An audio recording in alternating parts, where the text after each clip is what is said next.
Warga panik saat cuaca ekstrim tiba-tiba melanda di kawasan Cipayung dan Citayam, Depok, Jawa Barat.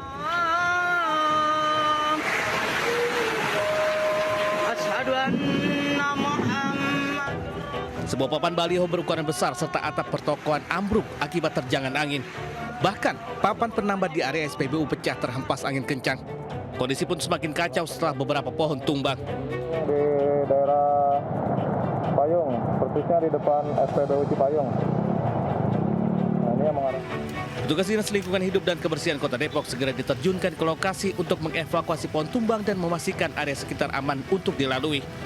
Petugas juga mengurai kemacetan yang sempat mengular akibat tumbangnya pohon dan rusaknya fasilitas umum. Sementara warga diimbau tetap berhati-hati dan meningkatkan kewaspadaan mengingat cuaca ekstrim masih berpotensi terjadi. Dari Depok, Jawa Barat, Ihu Rizky Anyus melaporkan. Komandan, tolong komandan, Jaya 65, di dekat rumah saya komandan, merah. Jalan Empang Bahagia, Masjid Al-Ikhlas. Bang, Jaya 65 bang, dipercepat bang. Merah kondisi, warga terjebak bang. Kebakaran hebat berkobar di Jalan Empang Bahagia, Jelambar, Grogol, Petamburan, Jakarta Barat. Api dengan cepat menghanguskan 2 rumah warga. Merah kondisi, warga terjebak bang. Pasca kebakaran, petugas mengevakuasi 1 jenazah dari reruntuhan.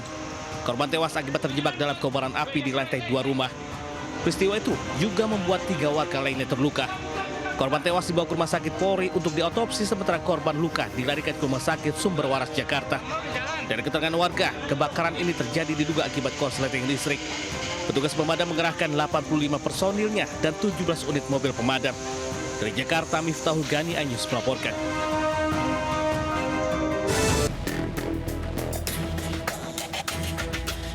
Tim Reski Polres Pelabuhan Tanjung Priok menangkap pelaku begal sepeda motor di wilayah Babelan, Bekasi, Jawa Barat. Pelaku tidak bisa berkutik setelah polisi menemukan barang bukti berupa sepeda motor curian dan sepucuk airsoft gun. Sebelumnya pelaku bersama seorang rekannya merampas sepeda motor milik petugas keamanan pabrik yang sedang melintas di kawasan Marunda, Cilincing, Jakarta Utara. Pelaku mencegat korban kemudian mengancamnya dengan celurit. Karena korban melawan, pelaku menembaknya dengan airsoft gun sementara rekannya menyabetkan senjata tajam hingga korban terluka di pinggang dan dada. Dia sehingga akhirnya mencegat. Akhirnya setelah dilakukan ada upaya pengancaman dengan pembawaan celurit dan 1 buah senjata yang kemudian kita ketahui itu adalah airsoft gun ya. Korban mengakui pelaku kini ditetapkan menjadi tersangka dan dijerat pasal tentang pencurian dengan kekerasan diancam dengan hukuman 12 tahun penjara. Dari Jakarta, Sofyan Firdaus Anyus melaporkan.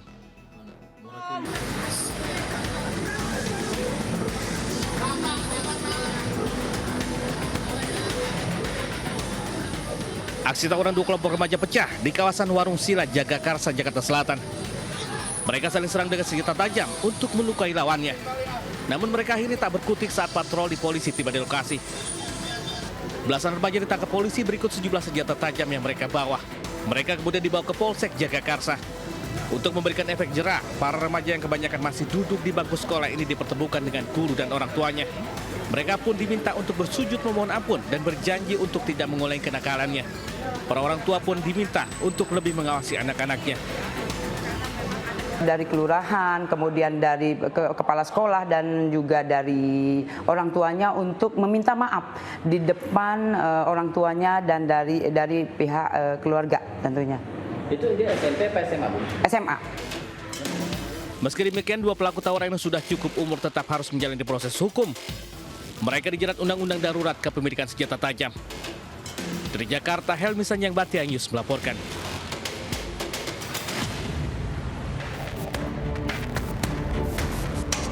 Aksi penganiayaan terekam CCTV di sebuah diskotik di Jalan Simpang Duku, Surabaya, Jawa Timur viral di media sosial. Peristiwa bermula saat korban dan 6 rekannya datang ke lokasi untuk pesta miras yang sebelumnya sudah dalam kondisi mabuk. Korban tiba-tiba mengamuk dan membuat kekacauan hingga rekannya berupaya menenangkan situasi. Pelaku yang mencoba menenangkan korban justru dianiaya hingga keduanya terlibat cekcok dan berujung saling serang dengan botol minuman. Korban tewas usai mengalami luka parah di kepala. Dari hasil olah TKP dan pemeriksaan saksi, polisi pun menangkap 1 pelaku yang telah ditetapkan menjadi tersangka. Kakak itu berusaha malam itu untuk memisah atau meleraikan korban supaya jangan ngamuk, supaya tenang. Tetapi kemudian malah tersangka ini terkena pukulan korban dan kemudian tersangka. Penyelidikan masih terus berjalan dan tidak menutup kemungkinan adanya tersangka lain. Akibat perbuatannya, tersangka dijerat hukuman 7 tahun penjara. Dari Surabaya, Jawa Timur, Nur Safei News melaporkan. Seorang nenek terjatuh dari sepeda listriknya saat dua pria menarik paksa kalung yang dikenakannya di Kabupaten Jombang, Jawa Timur. Sementara itu seorang pria babak belur dihakimi warga setelah gagal menjamret di siang bolong.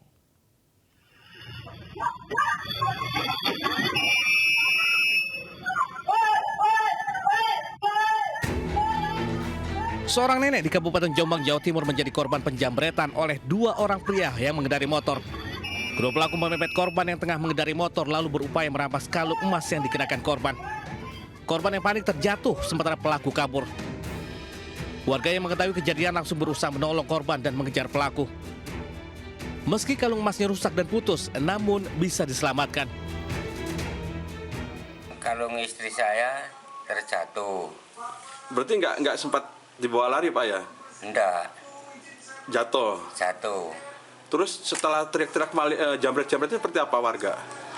Pada nggak ngelumpuh, wadah. Datang semua? Datang semua. Akibat kejadian, korban mengalami trauma dan tidak melaporkan kejadian ke polisi. Dari Jombang, Jawa Timur, Mukhtar Bagus, iNews melaporkan.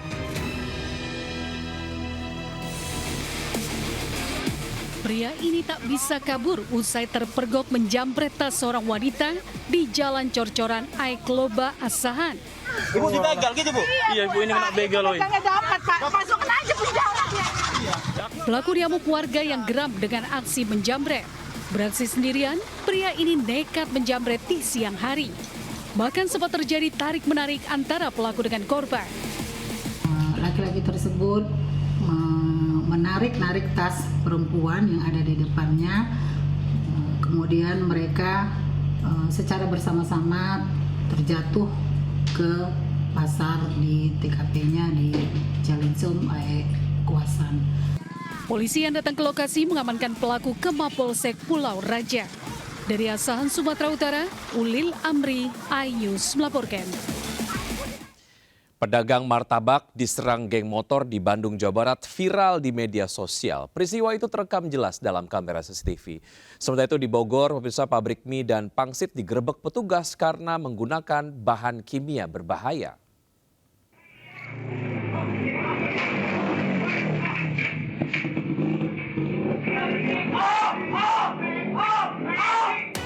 Sekitar 20 orang pengendara motor mendatangi penjual martabak dan menyerang secara brutal dengan senjata tajam. Pedagang martabak yang mengetahui wilayah tersebut rawan aksi gangster berusaha melawan untuk menyelamatkan diri. Setelah peristiwa itu, anggota Polsek Bojong Loah Kidul yang menerima laporan langsung mendatangi lokasi. Polisi memeriksa rekaman CCTV dan memeriksa keterangan saksi serta meminta keterangan korban. Meski tidak ada korban jiwa maupun luka, pedagang martabak mengaku trauma. Terus tiba-tiba langsung datang sekitar 8 motor, DMP 3, hampir 20 orang lebih. Terus langsung ngeluarin itu saja. Sempat diserang kakak? Sempat. Hingga kini polisi masih memburu para pelaku dan mendalami dugaan keterlibatan geng motor dalam penyerangan tersebut. Dari Bandung, Jawa Barat, Yanuar Candika, iNews melaporkan.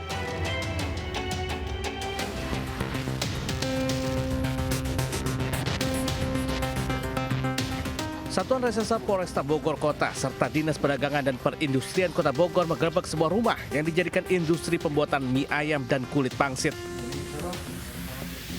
Selama 4 bulan pembuatan mie dan kulit pangsit diduga menggunakan bahan kimia potasium yang dicampur dengan tawas. Pabrik rumahan ini tidak mencantumkan kedua bahan kimia tersebut dalam komposisi produk mie yang dijual ke sejumlah pasar di Kota Bogor. Selain akan menyelidiki kandungan dalam produk tersebut, petugas juga mengamankan 2 pekerja. Mie dan pangsit yang berdasarkan penuturan dari tersangka ya Pak. Ya. Tersangka ini mereka menggunakan tawas ya. Jadi memang kami akan mendalami lebih lanjut lagi. Kita memang masih memerlukan bukti ya Pak, berupa pengujian gitu ya. Karena tawas sendiri memang bukan merupakan bahan tambahan pangan ya Pak. Di tempat ini petugas pun menyita alat produksi seperti mesin pencetak mie hingga bahan baku dan zat kimia seperti tawas dan potasium. Pemilik usaha tersebut diduga melanggar Undang-Undang Perlindungan Konsumen. Dari Bogor, Jawa Barat, Andi Firmansyah, iNews melaporkan.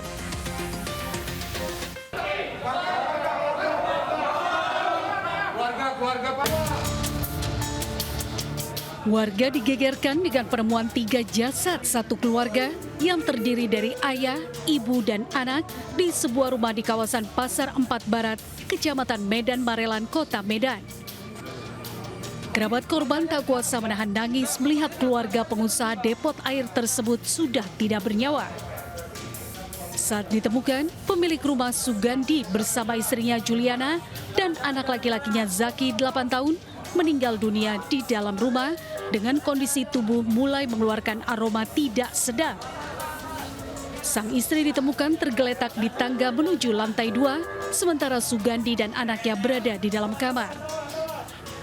Diduga satu keluarga ini meninggal dunia karena keracunan asap genset saat terjadi pemadaman listrik ketika banjir yang melanda Kota Medan. Kita cek ternyata ada ditemukan 3 mayat, 1 seorang perempuan, 2 laki-laki, 1 masih umur 8 tahun. Kondisi mayat kurang lebih umurnya itu 2 hari kematian, 2 hari ya. Ketiga korban telah dievakuasi ke Rumah Sakit Bayangkara Medan. Dari Medan, Sumatera Utara, Yuda Bahar, iNews melaporkan. Bantuan untuk warga terdampak bencana di Sumatera Utara terus disalurkan, termasuk melalui udara dengan pesawat TNI. Di sejumlah wilayah yang masih terendam, pendistribusian bantuan dilakukan dengan menggunakan perahu.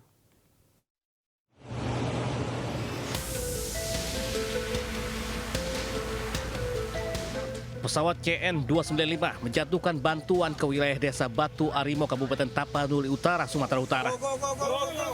Sebanyak 90 helibox diterjunkan dalam 3 kali putaran.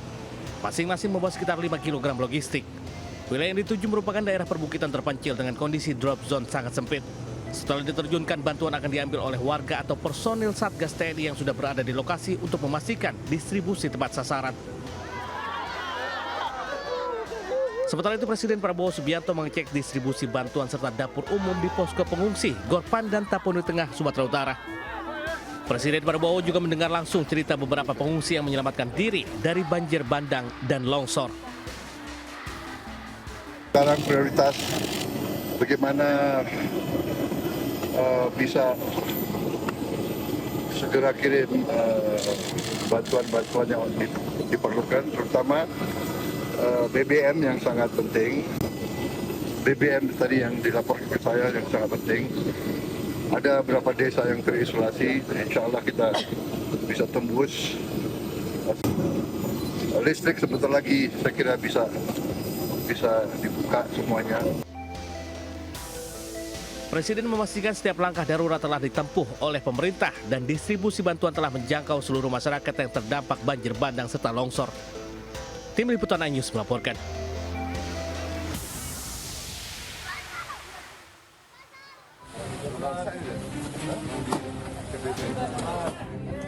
Penyaluran bantuan mulai pangan hingga obat-obatan terus dilakukan untuk membantu korban banjir. Di Mandailing, Natal, bantuan terpaksa disalurkan dengan menggunakan perahu. Ini dilakukan lantaran sejumlah desa masih dilanda banjir dan terisolir akibat akses jalan yang masih terputus. Minimnya bantuan membuat para korban banjir kelaparan hingga banyak dari mereka yang terserang penyakit. Meski banjir sudah berlangsung sepekan, namun bantuan yang didapat warga masih sangat minim. Dari Mandailing, Natal, Sumatera Utara, Ahmad Hussein Lubis, iNews melaporkan. Sementara itu, pemirsa, akibat banjir BBM langka di Mandailing, Natal, Sumatera Utara. Warga terpaksa antri di SPBU hingga tidak tidur semalaman karena takut tak kebagian BBM.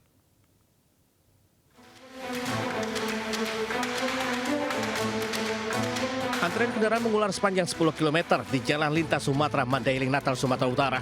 Banyak warga menuju SPBU memicu kemacetan arus lalu lintas kendaraan. Akses jalan yang masih terputus dari depo Pertamina Sibolga membuat pasokan BBM kini didatangkan dari depo Pertamina Dumai. Setiap SPBU di Mandailing, Natal hanya kebagian kuota 2 hari sekali. Warga terpaksa menunggu sejak malam hingga pagi hari di SPBU alias tak tidur semalam suntuk karena takut antriannya diserobot. Lagi ya? Gak ada SPBU lain jual? SPBU lain jual gak ada? Gak ada, Pak. Cuman di sini? Iya. Jadi ini dapat berapa liter? Dapat berapa liter? Belum tahu, Bang. Oh iya ya. Susah nggak gini, guys? Susah, Bang, susah. Guna mengantisipasi kericuhan, Polres Mandailing Natal menerjunkan 20 personil di setiap SPBU. Dari Mandailing Natal, Sumatera Utara, Ahmad Hussein Lubis, Anyus melaporkan.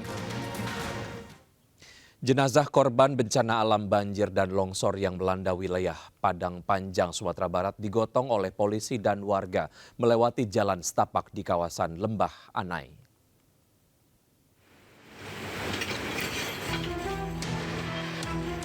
Beginilah evakuasi jenazah korban banjir bandang oleh petugas kepolisian dan dibantu warga di kawasan Lembah Anai. Peti jenazah digendong beramai-ramai dengan melewati jalan setapak untuk sampai ke titik penjemputan di mana ambulans pengganti telah menunggu. Petugas dan warga harus menggendong peti jenazah sejauh 100 meter. Sistem transfer antar ambulans ini dilakukan guna mempercepat mobilitas dan memberikan kemudahan kepada keluarga korban untuk disemayamkan di rumah duka. Upaya membantu ataupun memfasilitasi dengan melalui jalur darurat melalui jalan kaki. Jadi teknisnya apabila ada korban dari rumah sakit yang urgent dapat kita bantu, yaitu dengan transfer antar ambulan. Jadi ambulan di standby-kan di 2 tempat. Jadi melintas melalui jalur yang melalui pinggir rel ataupun di tengah hutan tersebut. Sebanyak 6 titik baran jalan di Lembah Anai kini rusak parah dan 1 titik dinyatakan putus total. Polisi pun menutup total jalur Lembah Anai dari seluruh jenis kendaraan. Dari Padang Panjang, Sumatera Barat, Agung Sulistyo melaporkan. Informasi tadi sekaligus mengakhiri Lintas iNews siang hari ini. Saya Wiki Adrian undur diri, terima kasih dan sampai jumpa. Wassalamualaikum warahmatullahi wabarakatuh.